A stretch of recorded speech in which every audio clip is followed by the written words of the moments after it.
नमस्कार। ही बेडगी मिरची घेतली आहे। गरम पाण्यामध्ये आपण ही उकळून बाजूला ठेवून द्यायची आहे। नंतर हे चिकन घेतलं आहे। चिकन 1 किलो आहे। आता चिकन स्वच्छ धुवून झाले की नंतर त्याच्यामध्ये थोडंसं व्हिनेगर टाकून 15 मिनिटं ठेवायचं। नंतर पाणी ते काढून फेकायचं।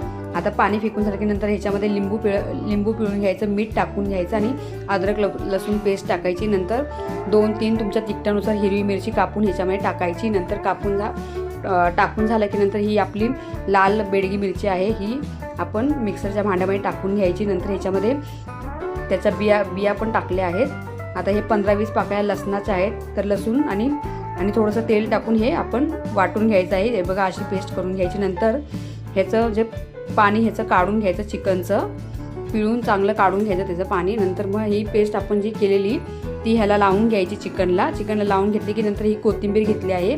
कोथिंबीर जरा जास्तच घ्यायची आहे।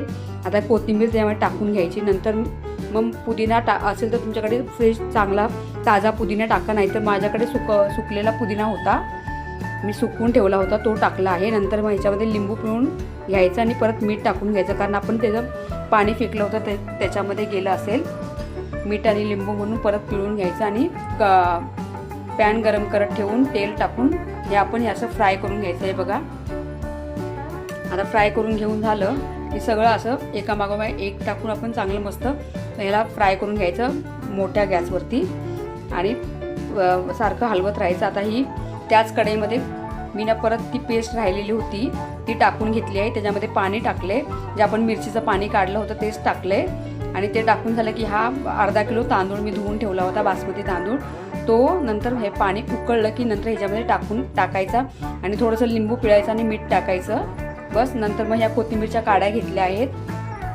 कोथिंबीरच्या काड्या, अक्रोड घेतलेत आणि 7-8 पाकळ्या लसणाच्या, अद्रक आणि हे दही आहे आणि थोडंसं चवीनुसार मीठ टाकून परत ह्याच्यामध्ये पुदिना टाकायचा आहे आणि आपण ही अशी पेस्ट करून घ्यायची आहे। बघा, ही पेस्ट आपण ही चटणी म्हणून सर्व करणार आहोत। आता हे बघा, या वाटीमध्ये मी असं हे राईस घेतले, राईस असं टाकून घ्यायचं। नंतर मग आपले चिकनचे पीस आहेत ते असे टाकून असे ठेवायचे